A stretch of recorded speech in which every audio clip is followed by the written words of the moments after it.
লেখিকা দেবযানী করের যদিদং হৃদয়ং মম। Name Debanjana Sengupta. Password deban@hotmail.com.au। ল্যাপটপটাকে কাছে টেনে নিয়ে লগ ইন করতেই আশ্চর্য হয়ে উঠল দেবাঞ্জনা। উফ, সেই আবার একই লেখা আর নাম। Debanjana, I like to B your friend. পূর্বাভাস। উফ, বড্ড জ্বালাচ্ছে তো লোকটা। বারবার ডিলিট করে দেওয়া সত্ত্বেও বিভিন্নভাবে আমার হোয়াটসঅ্যাপ, ফেসবুক ও ইমেল অ্যাড্রেসে পাঠিয়েই চলেছে। না, এর একটা হেস্তনেস্ত করতেই হবে এবার। পরদিন মোবাইল খুলে কলেজের 4 প্রিয় বান্ধবীকে ডেকে দেখালো সে। সাত্বিকা, দিয়া, মেঘনা আর দীপশিখা নামশুদ্ধ লেখাটা পড়ে হাসতে হাসতে এর ওর গায়ে লুটিয়ে পড়ল। হাসতে হাসতে সাত্বিকা বলল, এই শোন, তোকে সে এতটাই ভালোবেসে ফেলেছে যে যতবারই তুই ডিলিট করে দিস না কেন, ওই পূর্বাভাস লোকটা কিন্তু কিছুতেই তোকে ওর হৃদয় থেকে ডিলিট করতে পারছে না। ওর হৃদয়ে যে তুই একেবারে চেপে বসে আছিস রে, পেসমেকার বসানোর মতন। ওপাশ থেকে মেঘনা হেসে টিপ্পনি কাটল চোখ টিপে। এই দেবা, এবার ডিলিট না করে জানতে চাতো উনি কোথায় থাকেন আর ওনার পেশাটা ঠিক কি? শুধু কি মেয়ে বন্ধু জোগাড় করা? দিয়া দেবাঞ্জনার কানের কাছে মুখ নিয়ে এসে ফিসফিস করে বলে উঠল, শোন, সাথে সাথে ওনার বয়সটাও একটু জেনে নিস প্লিজ, আর ঘরে বউ রয়েছে কিনা।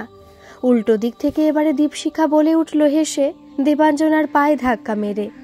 আরে ধ্যাত তারিকা, এসব প্রশ্নে না গিয়ে স্রেফ জানিয়ে দেন। আরে হে পূর্বাভাস বাবু, আপনি রং নাম্বারে ডায়াল করে ফেলেছেন। আমার যে ওভারলোডিং বয়ফ্রেন্ড রয়েছে। সরি, আপনি এবারে আসতে পারেন। ব্যাস, তাহলে তো ঝামেলায় মিটে যায়, তাই না বল? অন্যদের দিকে চেয়ে প্রশ্ন করতেই নিজেকে একটু শক্ত করে নিয়ে গম্ভীর গলায় বলে উঠল দেবাঞ্জনা। দাঁড়া, একটু দাঁড়া। এসব লোককে না কিভাবে শায়েস্তা করতে হয় তা আমার ভালোই জানা আছে। তবে ঠিক বলেছিস তোরা, আগে তো একটু বাজিয়ে দেখি সত্যিকারের ওনার উদ্দেশ্যটা কি। ওর কথা কেড়ে নিয়ে দিয়া জোরে হেসে উঠল। শোন শোন, বেশি আবার বাজাতে যাস না কিন্তু। তাহলে আবার বেশি বাজাতে গিয়ে একেবারে কাত হয়ে উল্টে পড়বি, উঠে দাঁড়াতেই পারবি না। তখন দিয়ার কথায় সকলেই জোরে হা হা করে হাসতে হাসতে ক্লাসরুমে ঢুকে পড়ল।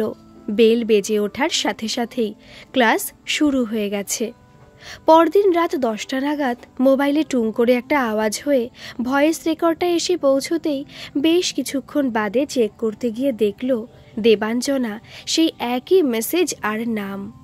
দেবাঞ্জনা মনে মনে কতগুলো প্ল্যান করে নিয়েছিল লোকটাকে শায়েস্তা করতে, আর তারপরই সে তার প্ল্যান মতো এক এক করে স্টেপ নিতে শুরু করে দিল। মেসেজের উত্তরে লিখল সে, আচ্ছা, এতবার করে ডিলিট করা সত্ত্বেও কেন আপনি এভাবে আমাকে বিরক্ত করছেন বলুন তো?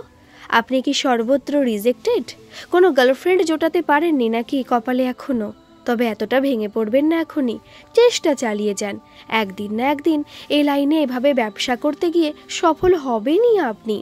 আর হ্যাঁ, আর একটা কথা মন দিয়ে শুনে রাখুন, এই ব্যাপারে আমি কিন্তু ভীষণভাবে সাকসেসফুল। ওভারলোডিং বয়ফ্রেন্ড হয়ে গেছে আমার। বুঝতেই পারছেন, ভীষণই বিজি থাকতে হয় সব সময়। তাই যেখানে কাজ হওয়ার নয় সেখানে আপনার মূল্যবান সময়টা এভাবে নষ্ট করে কাজের কাজ তো কিছু হবেই না, বরং অন্য কাউকেও ধরার যেটুকু চান্স আছে সেটুকুও হারাবেন কিন্তু। কারণ আপনার বয়স তো আর থেমে থাকবে না। আমার কথাটা একবার ভেবে দেখবেন অবশ্যই। Wish you all the best, good luck. Debanjana. সাথে সাথে ওপাশ থেকে আবারও টুং করে আওয়াজ করে মেসেজ এসে পড়ল, আপনি কিন্তু ভুল করছেন ম্যাডাম। আপনার বয়ফ্রেন্ড হবার মতো কোনো রকম মানসিকতা বা উদ্দেশ্য নিয়ে আমি কিন্তু আপনাকে বারে বারে নক করছি না, আর সেই ইচ্ছেও আমার নেই। তবে হ্যাঁ, ভগবানের কৃপায় বলুন আর যেভাবেই বলুন, আমার কিন্তু একটা অদ্ভুত প্রতিভা আছে যেটা নিয়ে আমি জন্মেছি। অর্থাৎ কারো নাম যদি আমাকে ইন্টারাক্ট করে তখন আমি তার ওয়েল উইশার ফ্রেন্ড হয়ে উঠতে চাই, আর তাকে তার জীবনের যে কোনো ধরনের আসন্ন বিপদের হাত থেকে বাঁচাতে চেষ্টা করি। ব্যাস ওই পর্যন্তই, আর কোনো উদ্দেশ্য আমার নেই। থ্যাংক ইউ, পূর্বাভাস। দেবাঞ্জনা মনে মনে ভাবতে লাগলো, ওরে বাবা, বেশ কথা জানে তো লোকটা। বেশ নতুন ধরনের পলিসি বার করে নিজেকে একেবারে মহান এক প্রতিভাবান মানুষ বানিয়ে নিয়ে কিভাবে মেয়েদের বশ করতে হবে সে বুদ্ধিটা ভালোই এঁটে ধরে চলেছেন দেখছি। সেগুড়ে বালি, আপনি নিজেকে খুব চালাক মনে করেন তাই না? দাঁড়ান, দেখছি মজা। দেবাঞ্জনা এর উত্তরে লিখল, বাহ, অসাধারণ, অদ্ভুত তো আপনার প্রতিভার জীবনের উদ্দেশ্য। সত্যি প্রশংসা না করে থাকতে পারলাম না। তবে আমার না এই রকম ধরনের বেশ কয়েকটা ওয়েল উইশার ছেলে বন্ধু রয়েছে, বুঝলেন তো, যারা আমার নামের প্রথম অক্ষরটা দেখে কি জানি কি বুঝতে পেরে আমাকে নানাভাবে গাইড ও উইশ করে, জানেন তো। অদ্ভুতভাবে আমাকে নানান বিপদের হাত থেকে বাঁচিয়ে চলে। তাই আপনার ঠিক এই একই ধরনের অফারটা না আমি আর অ্যাকসেপ্ট করতে পারলাম না। এক্সট্রিমলি সরি আমি। দেবাঞ্জনা। মেসেজটা পাঠিয়েই দেবাঞ্জনা তার মোবাইলের সুইচটা অফ করে দিল। উকিল দেবেশ সেনগুপ্ত আর ওনার স্ত্রী অনুরাধা সেনগুপ্তর একমাত্র কন্যা দেবাঞ্জনা সেনগুপ্ত যেমনই সুন্দরী দেখতে, তেমনই বেশ সাহসী আর বুদ্ধিমতী, স্মার্ট একটি মেয়ে। লেখাপড়াতেও সে যথেষ্ট ভালো। ছোট থেকে সকলের আদর আহ্লাদে ধীরে ধীরে বড় হয়ে উঠছিল সে। বাপের মতনই অহংকারী আর দাম্ভিক প্রকৃতির মেয়ে দেবাঞ্জনা। তাকে ঘিরে রাস্তায় নানান ধরনের কমেন্টস, গান আর অজস্র চোখের চাউনি, আর তারই মাঝখান দিয়ে স্কুলে বুক ফুলিয়ে গটগটিয়ে যাওয়া আসা করত সে। স্কুলে পড়াকালীন বন্ধু পারমিতা একদিন খানিকটা রাগের বশে জিজ্ঞাসা করে বসেছিল তাকে, হ্যাঁ রে, তোদের তো দুটো গাড়ি রয়েছে, তা সত্ত্বেও গাড়িতে করে স্কুলে যাওয়া আসা না করে হেঁটে যাওয়া আসা করিস কেন বলতো? ওই সব ছেলেগুলির অশ্লীল মন্তব্য শুনতে তোর বেশ ভালো লাগে তাই না? হেসে বলেছিল দেবাঞ্জনা সেদিন, এই শোন, রাস্তার কুকুরেরা তো ঘেউ ঘেউ করবেই, এটাই তাদের ধর্ম। তাই বলে ওদের ভয়ে রাস্তায় হেঁটে চলে বেড়াতে পারবো না, এটা আবার কি কথা? আর তাছাড়া আমি এখন অনেক বড় হয়ে গেছি, এইটুকু রাস্তা গাড়ি নিয়ে আসতে যেতে নিজেকেই আমার হ্যান্ডিক্যাপ মনে হবে। আর আমার তো হাঁটতে বেশ ভালোই লাগে রে। পারমিতা ছাড়াও দেবাঞ্জনার স্কুলের আরও কয়েকটা ভালো বন্ধু ছিল, কোহেলি, উজ্জয়িনী আর পায়েল। এদের সাথে একসঙ্গে ফুচকা খাওয়া বা ছুটির দিনগুলোতে ঘরে বসে আড্ডা মারা বেশ ভালোই লাগতো দেবাঞ্জনার। হেসে খেলে দিনগুলি কেটে চলছিল। তবে উকিল দেবেশ সেনগুপ্তের পরিবারটি ছিল প্রচণ্ড পরিমাণে কনজারভেটিভ। সন্ধ্যের পর বাড়ির মেয়ে বাড়ির বাইরে থাকতে পারবে না, এটাই ছিল সেই পরিবারের নিয়ম। দেবাঞ্জনা যখন ক্লাস 10-এ পড়ছিল তখন একদিন হঠাৎ করেই একটা কাণ্ড ঘটে গিয়েছিল। এক সন্ধেবেলায় বাড়ি ঢোকার পথে উকিল দেবেশ সেনগুপ্ত কি মনে হতে হঠাৎ করে বাড়ির লেটার বক্স থেকে চিঠিগুলি কালেক্ট করে ঘরে ঢুকলেন তিনি, সচরাচর যা তিনি কোনোদিনই করেন না। ঘরে ঢুকে চিঠিপত্রের ঠিকানাগুলির ওপর দিয়ে চোখ বোলাতে গিয়েই ঠিকানা বা স্ট্যাম্প ছাড়া একটা খাম দেখে অবাক হন তিনি। কি ব্যাপার? তার মানে কাছাকাছি কেউ হবে ঠিকানা ছাড়া খামটাকে এভাবে ফেলে রেখে গেছে? সন্দেহের দানা বাঁধতেই চুপি চুপি খামটাকে খুলে দেখলেন তিনি। পার্থ বলে একটি ছেলে লিখেছে যে সে দেবার সাথে মিট করতে চায় এবং কবে, কোথায় এবং ঠিক কটা নাগাদ দেবাঞ্জনাকে তার সাথে মিট করতে হবে সেটাও লিখে দিয়েছে সুন্দর করে। বাহ, চমৎকার! দেবেশ সেনগুপ্তের মাথাটা চড়চড় করে গরম হয়ে উঠতে লাগলো। চিৎকার করে ডাকতে থাকলেন, দেবা, দেবা, কোথায় তুমি? শিগগিরই এদিকে এসো। দেবেশের এত জোরে চেঁচানো শুনে স্ত্রী অনুরাধা নিচের রান্নাঘর থেকে ছুটে এলেন দেবার ওপরের সিঁড়ি দিয়ে নামবার আগেই। কি ব্যাপার, কি হয়েছে, এটা কি? এত জোরে চেঁচাচ্ছ কেন সারা বাড়ি মাত করে? ওদিক থেকে ধীরে ধীরে গুটি গুটি পায়ে দেবাঞ্জনা ঘরে দরজার আড়ালে এসে দাঁড়ালো। দেখতে পেল বাপি কটমট চোখে মামনের দিকে চেয়ে বলছে, কি কি হয়েছে দেখবে? এই দেখো, তোমার মেয়েকে প্রেম নিবেদন করে কে এই চিঠিটা লিখে রেখে গেছে। আবার কবে, কোথায়, ঠিক কটার সময় দেখা করতে হবে তাও জানিয়ে দিয়েছে সে। আমি আজ হঠাৎ করে লেটার বক্স থেকে চিঠিগুলি আনতে গিয়ে এই চিঠিটাও হাতে পাই। বুঝতে পেরেছ? তলে তলে এত কাণ্ড চলছে। হ্যাঁ? এবারে কাচুমাচু মুখে দেবাঞ্জনা তার বাপির সামনে এসে দাঁড়াতেই দেবেশ কপট এক দৃষ্টি নিয়ে মেয়ের দিকে চেয়ে গম্ভীর গলায় জিজ্ঞাসা করে উঠলেন, ছেলেটিকে যে তোমাকে এমনভাবে লাভ লেটার লিখে খামে ভরে দিয়ে লেটার বক্সে রেখে দিয়ে গেছে, চেনো তুমি তাকে? দেবাঞ্জনা কাঁদো কাঁদো মুখে বলে উঠল, আমি চিনি না বাপি, বিশ্বাস করো, এমনকি আমি কোনো ছেলের সাথে মুখ তুলে চেয়েও কথা বলি না। দেবেশ সাথে সাথে বলে ওঠেন গম্ভীর গলায়, তুমি তাকে চেনো না, অথচ সে তোমায় চেনে, লিখেছে কখন কোথায় দেখা করতে হবে। বাহ, স্ট্রেঞ্জ। অনুরাধা পাশ থেকে বলে উঠল, ওই উকিলের জেরা শুরু হয়ে গেছে। ঘরে ঢুকতে না ঢুকতেই দেবাঞ্জনার চোখ দিয়ে জল গড়াতে লাগলো। অনুরাধা রেগে বলল, উফ, তুমিও যেমন, কোথায় কোন ছেলে কি চিঠি লিখে দিয়ে গেছে, এরকম তো আজকাল প্রায়ই ঘটে। তাতে দেবার কি দোষ? ও তো কাউকে চেনে না বলছে, কোনো ছেলের সাথে কথা বলে না সে। ওহ, তুমি একটু চুপ করো না। দেবার সাথে আমার কথা হচ্ছে, এর মধ্যে তুমি আবার নাক গলাতে এলে কেন? কথাটা বলেই দেবেশ আবার মেয়ের দিকে চেয়ে ভ্রু কুচকে কটমট চোখে ভারী গলায় জিজ্ঞাসা করলেন, তাহলে সত্যি তুমি ছেলেটাকে চেনো না বলছো? দেবাঞ্জনা ধীরে মাথা নাড়তেই দেবেশ বললেন, ঠিক আছে, এখন তুমি যাও তোমার ঘরে পড়াশোনা করতে, আমি দেখছি ব্যাপারটা। দেবাঞ্জনা অভিমানে দুমদুম করে ওপরে নিজের ঘরে ঢুকে দরজা বন্ধ করে দিল। দেবেশ এবারে চেয়ারে বসে উবুড় হয়ে জুতোর ফিতে খুলতে থাকাকালীন অনুরাধা স্বামীর পাশে এসে দাঁড়ালো। ফিসফিস করে নরম গলায় বলল, হ্যাঁ গো, এই পার্থ বলে ছেলেটি ওই শশধর মুখার্জি ছেলে নয় তো? যাই বলো, ছেলেটি কিন্তু বেশ দেখতে, আর লেখাপড়াতেও কিন্তু খুব ভালো শুনেছি। তারপরেই চট করে জানলার পাশে এসে দাঁড়ালো সে। দূরে আঙুল তুলে দেখিয়ে বলল, ওই যে, ওই দেখো, ওই দোতলা বড় বাড়িটাতে থাকে ওরা, সব জ্যাঠা কাকারা মিলেমিশে। ওরা খুব শিক্ষিত ফ্যামিলি, আবার বড় ব্যবসাদারও। বড় ভাই ভবতোষ মুখার্জির ছেলে তো আমেরিকায় থাকে শুনেছি। ওদের পরিবারের খুব নামডাক সুনাম আছে, বুঝেছ? অনুরাধার কথায় ভ্রু কুচকে তাকালেন তিনি, ঝাঁঝিয়ে উঠলেন, আহ, তাতে কি হয়েছেটা কি? তারপরই সুর পাল্টে বললেন, হ্যাঁ, আমারও তাই মনে হচ্ছে। ছেলেটি ওই শশধরেরই ছেলে হবে। তোমার ওই নামডাকওয়ালা বাড়ির ছেলেটি তাই বলে লুকিয়ে চুরিয়ে আমাদের লেটার বক্সে প্রেমপত্র রেখে যাবে আমাদের মেয়ের নামে? এত বড় সাহস!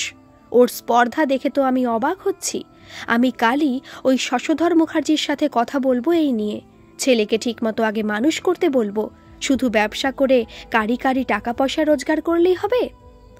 দেবেশের কড়া কড়া শাসানো কথাগুলি শুনে অনুরাধা বিরক্তি এক মুখ নিয়ে স্বামীর দিকে চেয়ে বলল হাত নেড়ে, শোনো, একই পাড়াতে আছি, বুঝেছ? বেশি কিছু আবার রাগের মাথায় বলে বসো না, এতে কিন্তু হিতের বিপরীত হবে, আমি বলে দিলাম। স্ত্রীর কথায় দেবেশ জোরে বলে উঠল, তুমি থামো তো। আমি একজন উকিল মানুষ, কাকে কি বলতে হবে আর করতে হবে সেসব আমি খুব ভালো করে জানি। দেবেশের কথা শেষ হতে না হতেই অনুরাধা গোমরা মুখে ঘর ছেড়ে রান্নাঘরের দিকে চলে গেল। মাঝখান দিয়ে বেশ কিছুদিন চুপচাপ কেটে চলছিল। এদিকে খবর নিয়ে দেবেশ সেনগুপ্ত জেনেছে যে শশধর মুখার্জি ব্যবসার কাজে কলকাতার বাইরে গেছে। এরই মধ্যে হঠাৎই একদিন স্কুল ছুটির পর দেবাঞ্জনা তার বান্ধবীদের সাথে কথা বলতে বলতে বাড়ি ফিরছিল।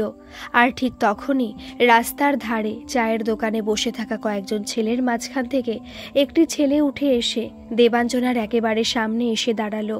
ঠোঁটে হাসি টেনে বলল, এক্সকিউজ মি, আমরা বন্ধুরা মিলে একটা চ্যালেঞ্জ নিয়েছি। যদি আমি আজ আপনার সাথে কথা বলতে পারি তাহলে ওরা আমাকে এক্ষুনি ক্যাশ 5,000 টাকা দেবে। আমি ওদের বলেছি যে এ বাজিতে আমি জিতবই। প্লিজ আপনি একটু আসুন, জাস্ট 2 সেকেন্ড কথা বলবো। দেবাঞ্জনার বান্ধবীরা সব হা করে দাঁড়িয়ে ছেলেটিকে দেখছিল।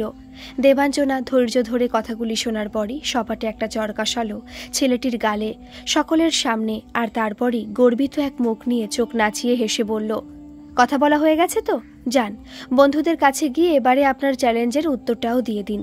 কথাটা বলেই বান্ধবীদের ডেকে নিয়ে হনহন করে হেঁটে চলে গেল সে সকলের চোখের সামনে দিয়ে। এত জোরে হঠাৎ করে একটা চড় খেয়ে উঠবে পার্থ ভেবে উঠতে পারেনি। মাথাটা তার ক্ষণিকের জন্য ঘুরে উঠল। বন্ধুরা সব ছুটে এগিয়ে এলো তার দিকে। যিশু বলল, আমরা তো বলেইছিলাম এই মেয়ে যে সে মেয়ে নয়। অরুণাভ উদ্বিগ্ন গলায় বলল, দেখ দেখ কেমন 5টা আঙুলের ছাপ বসে গেছে ওর ফর্সা গালে। যিশু পিঠে হাত বুলিয়ে বলল করুণ স্বরে, কেন যে বাজি ধরতে গেলি এসব দেমাকি মেয়েকে নিয়ে? তন্ময় ওপাশ থেকে দাঁতে দাঁত চেপে বলল, একে তো উকিলের মেয়ে, তার ওপর রূপের দেমাকে একেবারে মাটিতে পা পড়ে না। অরুণাভ পার্থকে 2 হাতে জড়িয়ে ধরে বলল, ছাড় ছাড়, এসব নিয়ে আর ভাবিস না তো। মেয়ে তো নয়, যেন ধানি লঙ্কা। পার্থ গুম মেরে ঝুঁকে পড়ে মাটির দিকে চেয়ে বসে রইল কিছুক্ষণ। হঠাৎই চোয়াল শক্ত করে উঠে দাঁড়ালো সে। রক্তবর্ণ চোখ দুটো নিয়ে আঙুল তুলে বলল, ও তাহলে আমাকে চেনেনি এখনো? আমি এর বদলা নিয়েই ছাড়ব। পার্থপ্রতিম মুখার্জি এত সহজে হাল ছেড়ে দেওয়ার ছেলে নয়। তন্ময় ওকে লক্ষ্য করে এগিয়ে এসে জড়িয়ে ধরে বলল, আরে ইয়ার, ছেড়ে দে না। এসব মেয়ের হাত থেকে যত দূরে থাকবি ততই ভালো থাকবি। যিশু দৌড়ে এলো পার্থর সামনে, ঝাঁকিয়ে বলল পার্থকে, এই কি করবি রে? কি করবি তুই? এরপর তোর সাথে আমাদেরও হাজত বাস করতে হবে, বুঝলি? এই মেয়ে দেবেশ সেনগুপ্তের মেয়ে, অন্য কোনো যে সে লোকের মেয়ে নয়, বুঝতে পারলি? অরুণাভ পার্থর মাথার চুলগুলি নেড়ে বলল সান্ত্বনার স্বরে, শোন, এত উত্তেজিত হোস না। চল, এখন বাড়ি চল, এসব কিছু ভুলে যা। ফালতু পাগলামি করিস না। ঘরে গিয়ে চান ফান করে খেয়ে দে, ভালো করে ঘুমো গিয়ে যা। এসব নিয়ে পরে কথা বলা যাবে, সব ঠিক হয়ে যাবে পরে। এখনকার মতন ভুলে যা তো এসব। পার্থ আর কোনো রকম কথা না বাড়িয়ে গম্ভীর মুখে চুপচাপ বাড়ি ফিরে এলো। তারপর নিজের ঘরে ঢুকে দরজা বন্ধ করে দিয়ে শুয়ে পড়ল। এত অবেলায় এসে শুয়ে পড়তে দেখে মা জ্যাঠাইমা অনেকবার এসে অনেক ডাকাডাকি করলো তাকে খাবারের জন্য, কিন্তু শরীর ভালো নেই বলে শুয়ে থাকলো সে। অন্যদিকে দেবাঞ্জনার বন্ধু উজ্জয়িনী দেবাঞ্জনাকে রাস্তার মাঝখানে এভাবে ছেলেটির গালে চড় মারতে দেখে যেতে যেতে বলল, কাজটা কিন্তু তুই ঠিক করলি না রে দেবাঞ্জনা। ছেলেটা কিন্তু এমনিতে খুব ভদ্র। বন্ধুদের সাথে বাজি ধরে জাস্ট 2 সেকেন্ডের জন্য বেচারি তোর সাথে কথা বলতে এসেছিল। কোহেলি উজ্জয়িনীর কথায় সায় দিয়ে উঠল সাথে সাথে, যা বলেছিস, এতটা অপমান করা তোর কিন্তু উচিত হয়নি দেবাঞ্জনা, এইটুকু সামান্য ব্যাপারে। পায়েলও দুঃখ প্রকাশ করল সুর মিলিয়ে, বলল, ছেলেটা কিন্তু বেশ হ্যান্ডসাম।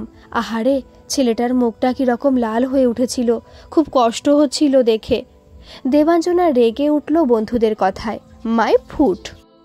এতদিন দূর থেকে ঘেউ ঘেউ করতো গান গেয়ে, টোন্ট কেটে, কখনো বা শীষ দিয়ে উঠে কিচ্ছু বলিনি। এবারে একেবারে রাস্তা আটকে ঘেউ ঘেউ করছিল।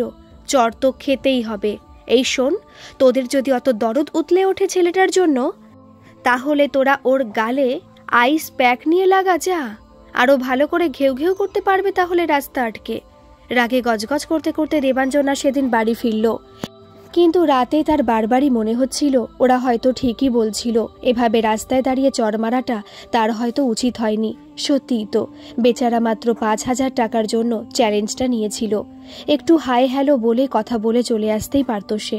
কেন যে সে এরকমটা করলো হঠাৎ করে? অনুশোচনা হতে লাগলো ছেলেটার জন্য দেবাঞ্জনার। পায়েলের মতন তার চোখেও আকর্ষিত হয়ে উঠেছিল ছেলেটা, যেন তার চেহারার মধ্যে কোথাও আলগা একটা পার্সোনালিটি লুকিয়েছিল। পরদিন থেকে সেই ছেলেগুলোকে আর চায়ের দোকানে বসে থাকতে দেখা যায়নি। পায়েলের মতন দেবাঞ্জনার চোখও হয়তো খুঁজে চলেছিল ছেলেগুলোকে, বিশেষ করে চড় খাওয়া ছেলেটিকে। এর কিছুদিনের মধ্যেই 12 ক্লাসের পরীক্ষা নিয়ে ওরা সব ব্যস্ত হয়ে পড়ল। দিন কয়েক বাদে শশধর মুখার্জির সাথে দেবেশ সেনগুপ্তর বাজারে দেখা হলো। শশধরকে দেখে গুরুগম্ভীর গলা নিয়ে দেবেশ সেনগুপ্ত বললেন তাকে ডেকে, বয়সে দেবেশ সেনগুপ্তর চেয়ে কয়েক বছরের ছোট হবে শশধর মুখার্জি। এই শোনো শশধর, তোমার সাথে আমার একটু জরুরি কথা আছে, এদিকটা একটু এসো তো। চমকে উঠল শশধর। দেবেশ তাকে ফলো করে একটা ফাঁকা জায়গায় এসে দাঁড়ালো সে। হেসে আমতা আমতা করে জিজ্ঞাসা করল, ভালো আছেন তো দেবেশদা? অনেকদিন বাদে দেখা হলো আপনার সাথে। শশধরের কথায় পাত্তা না দিয়েই গম্ভীর গলায় দেবেশ বলল, শোনো শশধর, শুধুমাত্র ব্যবসা করে টাকা রোজগার করলেই চলবে? ছেলেটাকে তো একেবারে মানুষ করতে পারোনি, একেবারে বকে গেছে দেখছি।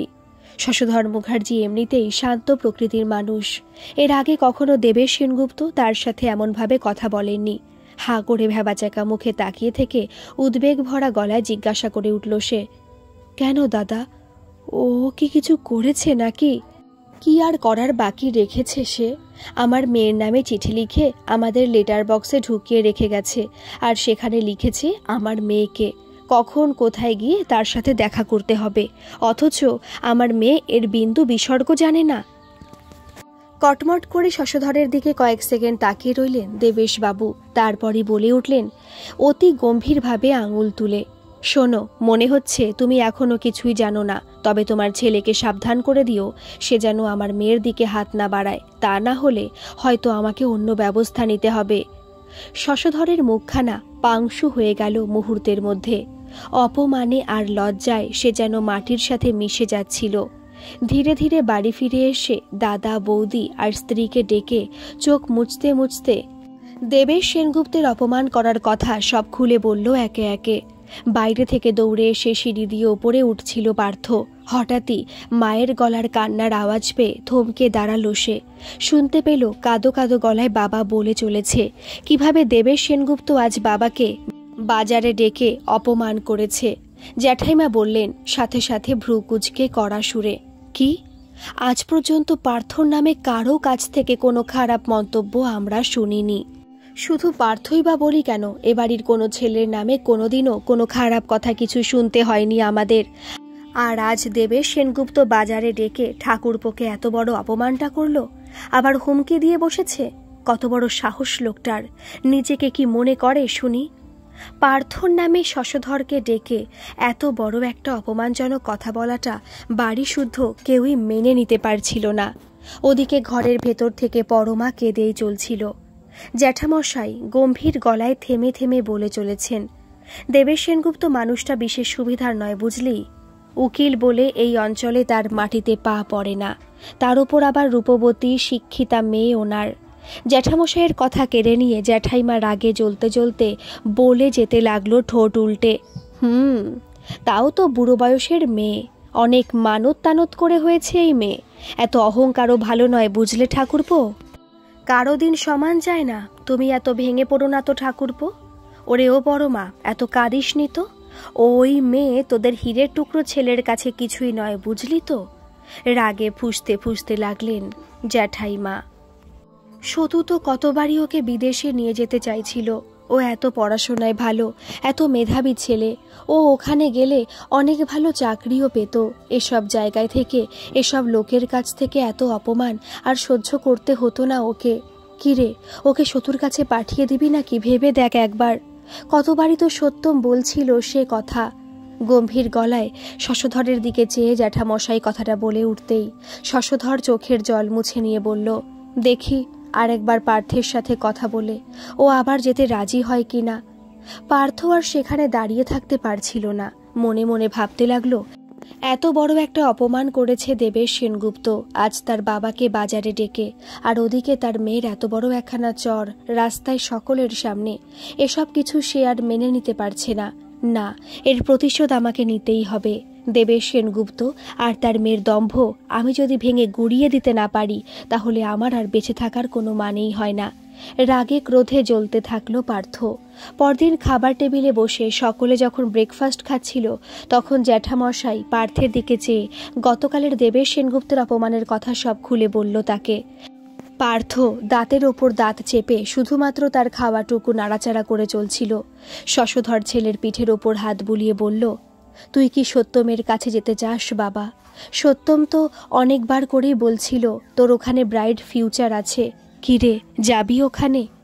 আচমকা সকলকে অবাক করে দিয়ে বলে উঠল পার্থ, অফকোর্স। অ্যাকচুয়ালি ওখানে আইটি লাইনের অনেক বেশি সুযোগ সুবিধে রয়েছে।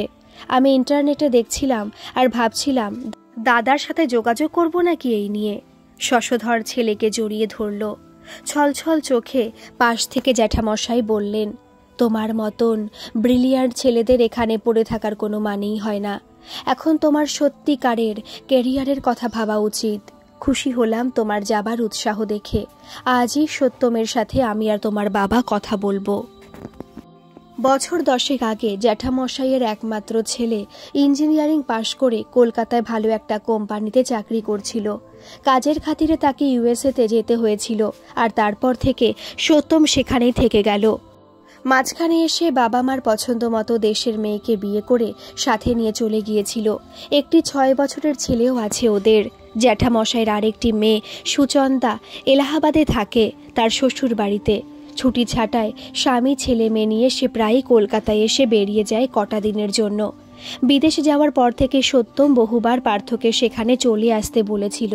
তার উত্তরে পার্থ বলেছিল, তোমরা ওখানে সেটেল করে গেছো, খুব ভালো লাগছে জেনে, আমিও খুব খুশি হয়েছি, কিন্তু প্লিজ আমাকে যেতে বলো না।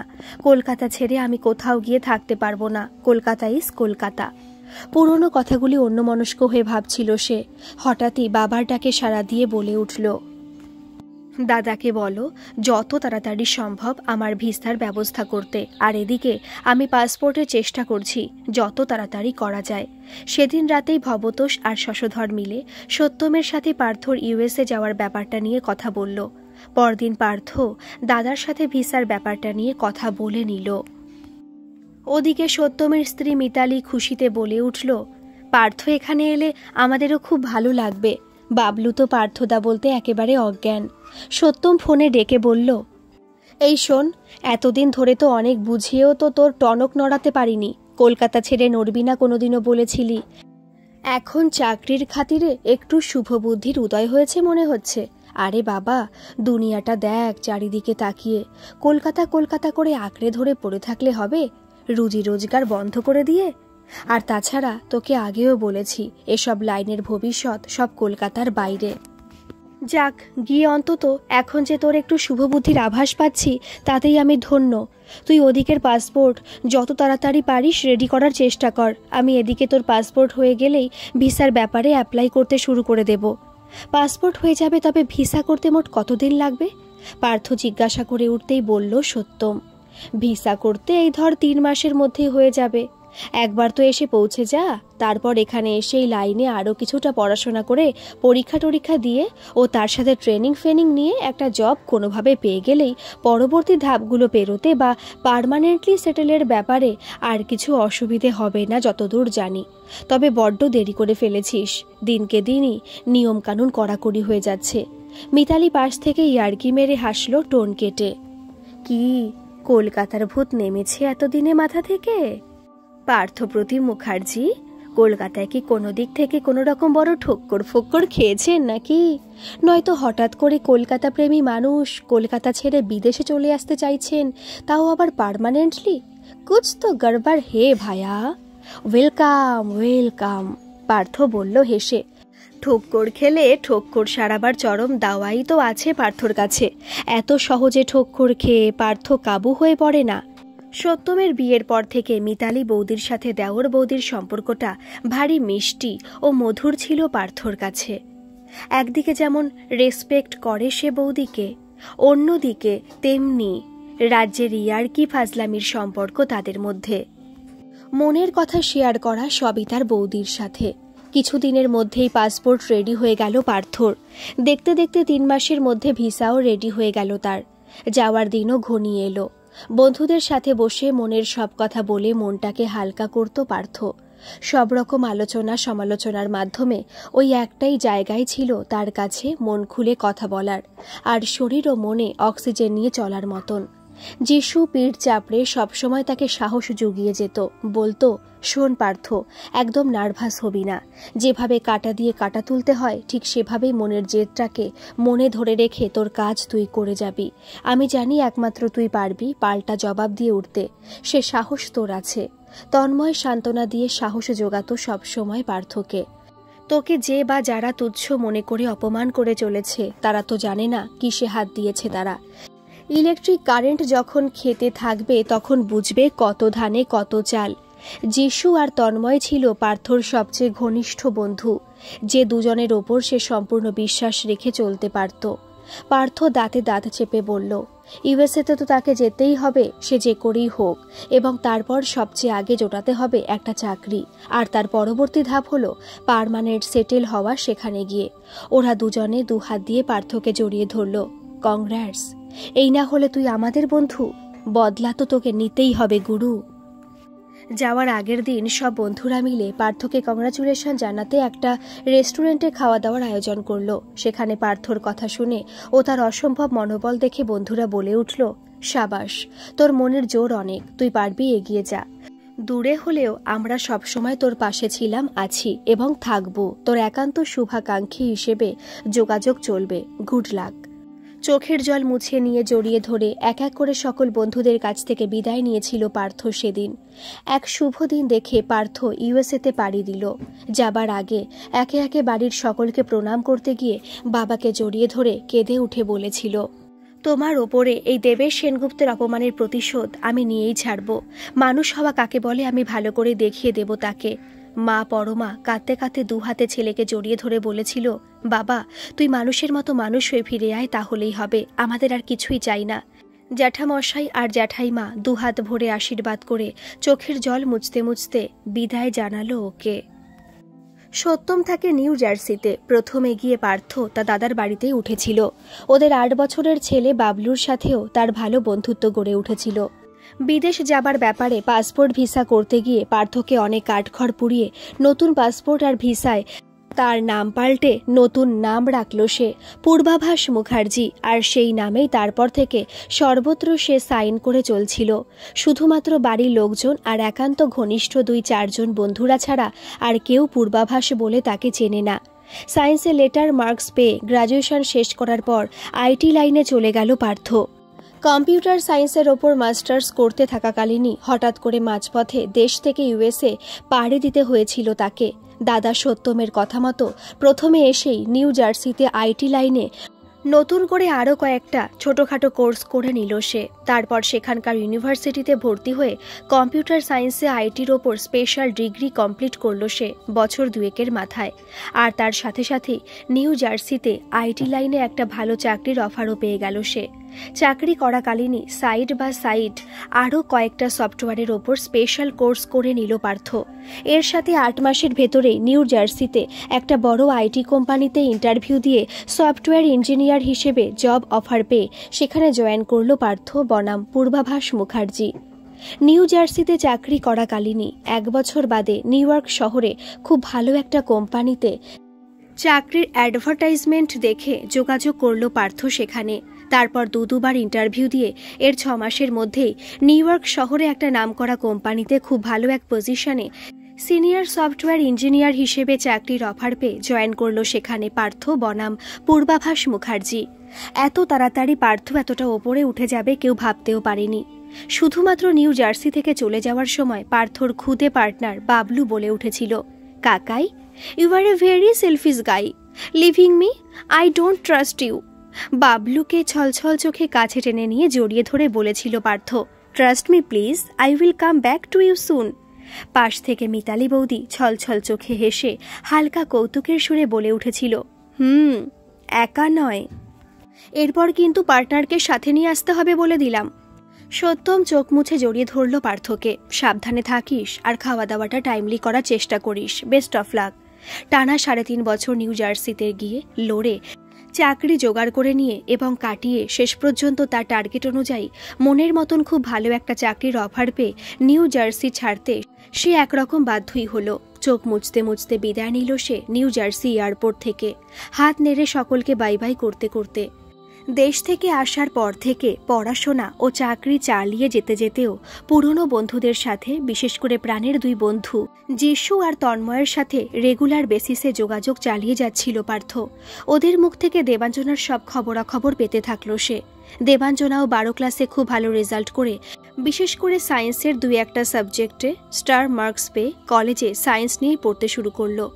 নতুন কলেজে সে তার পছন্দ মতন 4 প্রাণের বান্ধবীকে খুঁজে নিয়ে তাদের সাথে গল্প, আড্ডা, সিনেমা দেখা, এমনকি মাঝে মধ্যে প্রায়ই এদিক ওদিক যাওয়া আসা ও রেস্টুরেন্টে খাওয়া দাওয়া করে সময় কাটত তাদের। দীপশিখা, মেঘনা, দিয়া আর সাত্বিকা এই 4 প্রাণের বান্ধবীদের সাথে দেবাঞ্জনা তার সব রকম কথাবার্তা, মনের আনন্দ খুশি, কখনো কখনো আবার কোনো কোনো ব্যাপারে তার মনের দম্ভ, রাগ, অভিমান এবং অভিযোগ সবকিছু শেয়ার করে চলত। দেবাঞ্জনার অদ্ভুত এক সৌন্দর্য, তার চলা বলা, সুন্দর কথাবার্তা আর স্মার্টনেস চারিদিকে নানাজনের দৃষ্টি আকর্ষণ করে চলত। বায়োলজিতে দারুণ রেজাল্ট করে গ্র্যাজুয়েশন কমপ্লিট করার পর MBBS করতে শুরু করে দেয় সে। অন্যদিকে তার 3 বন্ধুরাও খুব ভালো রেজাল্ট করে গ্র্যাজুয়েশন কমপ্লিট করে MS করতে লাগে সায়েন্স সাবজেক্টের ওপর। পার্থের কথা মতন ওদের ফলো করতে গিয়ে যিশু আর তন্ময় দূর থেকে মেঘনা আর দীপশিখার প্রেমে পাগল হয়ে উঠল। যিশুর ভালো লাগতে শুরু করে মেঘনাকে, আর তন্ময়কে আকৃষ্ট করতে থাকে দীপশিখা। এর মধ্যে অবশ্য সাত্বিকার আর দিয়ার ইতিমধ্যে প্রেমিক জুটে গেছে। দেবাঞ্জনার এই 4 বান্ধবী কম বেশি সুন্দরী, শিক্ষিতা এবং বেশ স্মার্ট। এদের সব খবরাখবর যিশু আর তন্ময়ের থ্রুতে পূর্বাভাসের চ্যানেলে গিয়ে পৌঁছয়। ইন্ডিয়ান টাইমে রোজ রাত 10টা থেকে 10:30টার মধ্যে কথা হয় ওদের মধ্যে। অর্থাৎ পার্থ ওই সময়তেই ওদের ফোন করে জেনারেলি, যদি না বিশেষ কাজে আটকে পড়ে সে। নতুন কোম্পানিতে জয়েন করার পর থেকেই পূর্বাভাসের কাজে কোম্পানির সুনাম চারিদিকে ছড়িয়ে পড়তে লাগলো। ব্যবসায়িক ক্ষেত্রে দেশ বিদেশের সাথে কোম্পানির লেনদেন বেড়ে চলছিল ক্রমশ। যোগ্যতা অনুযায়ী পূর্বাভাসের কাজে খুশি হয়ে সেই কোম্পানির ডিরেক্টর পূর্বাভাসকে সেই কোম্পানির ম্যানেজারের পোস্ট থেকে অনেক উঁচুতে টেনে নিয়ে গিয়ে প্রমোশন দিয়ে অ্যাডভাইজার কাম অ্যাসিস্ট্যান্ট সুপারভাইজারের পোস্টে নিয়োগ করলেন বছর খানেকের মধ্যেই। নিউ ইয়র্ক শহরে এত বড় একটা মাল্টিন্যাশনাল আইটি কোম্পানির অ্যাসিস্ট্যান্ট সুপারভাইজার হিসেবে পূর্বাভাস মুখার্জির নাম চারিদিকে ছড়িয়ে পড়তে লাগলো। এত বড় পোস্টে ধীরে ধীরে পৌঁছানো সত্ত্বেও যিশু আর তন্ময়ের সাথে রেগুলার বেসিসে ফোন, SMS, ইমেল, হোয়াটসঅ্যাপ অথবা ফেসবুকে যোগাযোগ রেখে চলছিল পার্থ। ঝলমলে নিউ ইয়র্ক শহরে এত বড় বিলাসবহুল অট্টালিকায় থেকেও মনটা তার পড়ে থাকত কলকাতাতেই। আজ থেকে বছর 5 আগে তাই আসার সময় এয়ারপোর্টে তার প্রাণের প্রিয় 2 বন্ধু যিশু আর তন্ময়কে জড়িয়ে ধরে বলেছিল পার্থ একটাই কথা, নেটে যোগাযোগটা রাখিস কিন্তু তোরা সিরিয়াসলি আমার সাথে। হাতে হাত মিলিয়ে কথা দিয়েছিল সেদিন 2 বন্ধুতে। নো ওয়ারিস বস, আমরা 2 জন সবসময় তোর পাশে আছি এবং থাকবো। Have a safe journey. দেবাঞ্জনার বান্ধবীদের মধ্যে দিয়ার বয়ফ্রেন্ড প্রতীক খুব জমাটি ছেলে, সুযোগ পেলেই কিছু না কিছু জোকস বা হাসি ঠাট্টা করবেই। ওদিকে সাত্বিকার বয়ফ্রেন্ড অভ্র কোথাও গেলে মুখে একেবারে কুলু পেটে বসে থাকে। মেঘনা আর দীপশিখার সদ্য বয়ফ্রেন্ড জুটেছে। এক অদ্ভুতভাবে ওদের দুজনেরই প্রেম হয়। ওদের প্রেমের ব্যাপারটা বেশ মজার। গড়িয়াহাটের এক কসমেটিক্সের দোকান থেকে কিছু কসমেটিক্স কিনে বের হচ্ছিল মেঘনা, আর ঠিক সেই মুহূর্তেই একটি ছোট্ট ছেলে ভিড়ের মধ্যে তার হাত থেকে পার্সটাকে ছিনিয়ে নিয়ে পালাতে থাকলো। যিশু আগে থাকতেই মেঘনাকে ফলো করে ওই দোকানের বাইরে ওত পেতে বসেছিল। মেঘনার চেঁচামেচিতে ছেলেটিকে ফলো করে খুব তাড়াতাড়ি দৌড়ে এক গলির মধ্যে ঢুকে পড়ে ছেলেটির হাত থেকে পার্সটা নিয়ে সকলের নজর এড়িয়ে বেশ কিছু বকশিশ ধরিয়ে দিল সে ছেলেটিকে। এদিকে মেঘনা ওদেরকে ফলো করে গলির ভেতরে ঢুকতে যেতেই ছেলেটি ততক্ষণে সামনে দিয়ে লুকিয়ে পালিয়ে গেল। পার্সটিকে যিশু মেঘনার হাতে তুলে দেওয়ার সাথে সাথেই মেঘনা জোর হাত করে থ্যাংক ইউ জানালো যিশুকে। তারপর দুজনে পাশাপাশি চলতে চলতে আলাপ পরিচয় করে নিতে থাকলো নিজেদের মধ্যে। মেঘনা টাইট জিন্সের প্যান্টের সাথে হালকা বেগুনি রঙের টি শার্ট পরেছিল। তার কোমর পর্যন্ত লম্বায় স্ট্রেট কাট চুলের ছাট হওয়ার তালে তালে যিশুর পিঠ ছুঁয়ে যেতে লাগলো। শেপ করা ভ্রু যুগলের মধ্যে দিয়ে ভাসা ভাসা চোখের চাউনি আর কথার মাঝে মধ্যেই ফিক করে মিষ্টি এক হাসি হেসে যিশুকে ধীরে ধীরে সে মেঘনার প্রেমের বাঁধনে বেঁধে আরোই পাগল করে তুলছিল। দুজনে দুজনের এত কাছাকাছি কখন যে পৌঁছে গিয়েছিল তা তারা নিজেরাও জানতে পারল না। তন্ময় দীপশিখার প্রেমটা কিন্তু আরেকটু অন্য ধরনের। দীপশিখা প্রতি মাসের 1 তারিখে তার বাড়ি থেকে একটু দূরে বাসস্ট্যান্ডের সামনে ব্যাংকটাতে আসত, আর সেটা আগে থেকে জেনে নিয়েই একদিন বাসস্ট্যান্ডে অপেক্ষা করতে লাগলো তন্ময়। সময় মতন দীপশিখা ব্যাংকের সামনে এসে রিকশা থেকে নামতে যেতেই হঠাৎ করে রিকশার সামান্য ঝাঁকুনি খেয়ে হাইহিল শুদ্ধ স্যান্ডেল পরা অবস্থায় টাল সামলাতে না পেরে জোর ধাক্কা খেয়ে পা মোচকে উল্টে বেকায়দায় ফুটপাথের ওপরে পড়ে যাচ্ছিল। আর ঠিক সেই সময়তেই তন্ময় দৌড়ে এসে সম্পূর্ণভাবে মাটিতে পড়ে যাবার আগেই দীপশিখাকে 2 হাতে পাজাকোলা করে তুলে ধরল। এক দৃষ্টে দীপশিখার দিকে কয়েক সেকেন্ড চেয়ে থেকে ধীরে ধীরে কোনো রকমে বাসস্ট্যান্ডের বেঞ্চে এনে বসিয়ে দিল তাকে। 2-4 জন লোক তাকিয়ে দেখছিল ওদের। চারিদিকে ছিটকে পড়া দীপশিখার সানগ্লাস, হ্যান্ডব্যাগ আর তার হাই হিল স্যান্ডেলের 2 পাটি তুলে এনে দীপশিখার সামনে এসে দরদ দেখিয়ে তন্ময় বলে উঠল, ইস, আপনার খুব লেগেছে তাই না? খুব ব্যথা হচ্ছে পায়ে বুঝতেই পারছি। দীপশিখা কোনো রকমে পাটাকে নাড়াতে লাগলো। ব্যথায় তার চোখের জল বেরিয়ে এলো। এরই মধ্যে ছুটে গিয়ে একটু দূরে দাঁড়িয়ে থাকা রিকশাওয়ালাকে কায়দা করে লুকিয়ে টাকার বান্ডিলটা ধরিয়ে দিয়ে পুনরায় দীপশিখার কাছে ফিরে এলো সে। তারপর একটা ট্যাক্সি ডেকে দীপশিখাকে কাছে ধারের এক ডাক্তারের কাছে নিয়ে গেল, দীপশিখার বারণ করা সত্ত্বেও। নস্যি রঙের স্লিপলেস প্রিন্টেড কুর্তি আর তার সাথে ব্ল্যাক চুড়িদার ও সাথে ব্ল্যাক সিল্কের ওড়নায় স্লিম সুন্দরী দীপশিখাকে সেদিন সত্যি অসামান্য দেখাচ্ছিল। তন্ময় দীপশিখার এত কাছাকাছি এসে ওর দিক থেকে একেবারে চোখ ফেরাতে পারছিল না সে। প্রাথমিক চিকিৎসার পর তন্ময় ওকে ধরে ধরে গাড়ি থেকে নামিয়ে বাড়ি পৌঁছে দিল। এই অবস্থায় দীপশিখাকে দেখে আর তন্ময়ের মুখ থেকে সবকিছু শুনে দীপশিখার বয়স্ক বাবা বললেন, তোমার মতন ছেলে আজকালকার দিনে কটা হয় বাবা, বেঁচে থাকো তুমি, এসো ভেতরে এসো। তন্ময়ের সাথে সাথে ওষুধের প্যাকেটটাকে ওনার হাতে ধরিয়ে দিয়ে বলল, না না মেসোমশাই, আমার এখন অফিসে যাবার তাড়া রয়েছে, এমনিতেই অনেকটা দেরি হয়ে গেছে আজ। আর হ্যাঁ, আরেকটা কথা, ডাক্তার ওনাকে পুরোপুরি 7 দিন বিশ্রাম নিতে বলেছেন। একদম হাঁটা চলা করা বারণ, আর ওষুধগুলো যেন ঠিকমতো খান উনি। কথাগুলো বলে তন্ময় ওনাকে হাত জোড় করে প্রণাম জানিয়ে আর দীপশিখাকে টাটা করে বেরিয়ে পড়ল। ফ্রেঞ্চ কাট দাড়িতে লম্বা সুদর্শন চেহারার তন্ময়কে দেখে আর তার এত অমায়িক ব্যবহারে দীপশিখাও ধীরে ধীরে তন্ময়ের প্রেমে পড়তে থাকল। ট্যাক্সিতে থাকাকালীন ওরা দুজনেই দুজনের মোবাইল নাম্বারগুলি সেভ করে নিয়েছিল। আজকের দিনটাতে যদিও প্ল্যান মতো অফিস ছুটি নিয়ে রেখেছিল তন্ময়, তবুও দীপশিখাকে ব্যাংকের সামনে থেকে এভাবে উদ্ধার করার পর থেকে রোজই দীপশিখার ফোনের আশায় দিন গুনে চলছিল সে। ওদিকে দীপশিখাও বেশ কিছুদিন তন্ময়ের ফোনের অপেক্ষায় থেকে শেষ পর্যন্ত আর থাকতে না পেরে তারই প্রথমে থ্যাঙ্কস জানানো উচিত ছিল মনে করে বিবেকের দংশনে পড়ে শেষ পর্যন্ত SMS পাঠালো সে তন্ময়কে। আমি এখন অনেকটাই ভালো আছি আপনার কৃপায়, মেনি মেনি থ্যাঙ্কস দীপশিখা। তারপর থেকে হোয়াটসঅ্যাপে দুজনের মেসেজ চালাচালির মধ্যে দিয়ে দুজন দুজনের অনেক কাছাকাছি চলে এলো। এসব কিছুই পার্থ বনাম পূর্বাভাসের চ্যানেলে তৈরি এই 3 বন্ধুর লীলা খেলা। শনিবার রাত 10টা নাগাদ যিশু আর তন্ময় যিশুর বাড়িতে পার্থের ফোনের অপেক্ষায় থাকতেই মিনিট 10 বাদে ওদিক থেকে পার্থের মোবাইল বেজে উঠল। সাথে সাথে মোবাইল তুলে স্পিকারে দিয়ে যিশু বলল, বল বস। দুজনেই অপেক্ষা করছি বসে তোর ফোনের। দেবাঞ্জনা দেবীর প্রাণের 2 বান্ধবীকে তো বোর্ডশিটে গেঁথে ফেলেছি, এরপর পরবর্তী স্টেপগুলোর কথা বলে যা। তন্ময় বলল, আরে বস, যিশুর প্রেমিকাটাকে তো যিশু ইজিলি পেয়ে গেছে রে, আর আমার প্রেমিকাটি এখনো ভালো করে হেঁটে চলে বেড়াতে পারছে না, পায়ে ভালোই চোট পেয়েছে রে, সারতে একটু সময় তো লাগবেই। পার্থ সাথে সাথে বলে, ওরে বাবা, বড়শিতে গাঁততে না গাঁততেই এত দরদ। পাশ থেকে যিশু বলে উঠল, যা বলেছিস তুই। ওরা আরো কিছু বলে চলতেই পার্থ ওদের মাঝপথে থামিয়ে দিয়ে বলে চলল, এই শোন, এরা কিন্তু দেবাঞ্জনা দেবীর একেবারে খোদ প্রাণের বান্ধবী। মিস দেবাঞ্জনা এদের সাথে ওনার প্রাণের সুখ দুঃখ, টক ঝাল মিষ্টি এবং অভিমান অভিযোগ সবকিছু শেয়ার করে চলেন, বুঝতেই পেরে গেছিস এতদিনে। সুতরাং প্রেমে গদগদ হয়ে মুখ ফসকে বেচাল কিছু দিয়ে বসিস না, আবার খুব সাবধানে পা ফেলবি কিন্তু। আর এদিক থেকে আমি একটার পর একটা পাশার দান দিয়ে যাব সময় মতন মহারানীকে। তার অ্যাকশন শুধু তোরা জানিয়ে যাবি আমাকে টাইমলি, তোদের প্রেমিকাদের থেকে জেনে নিয়ে, বুঝতে পারলি? ইয়েস বস, যথা আজ্ঞা। ও তো জানে না কোন সাপের লেজে পা দিয়েছে সে। এবার দেখ আমি কি করি। যাক গিয়ে, অনেকটা রাত হয়ে গেল তোদের, এখন ছেড়ে দিচ্ছি। কথাটা বলে নিয়েই পার্থ ওপাশ থেকে ফোনটা কেটে দিল। আজকের পর্ব এই পর্যন্তই থাক। পরবর্তী পর্ব কাল দুটোই আপলোড করা হবে।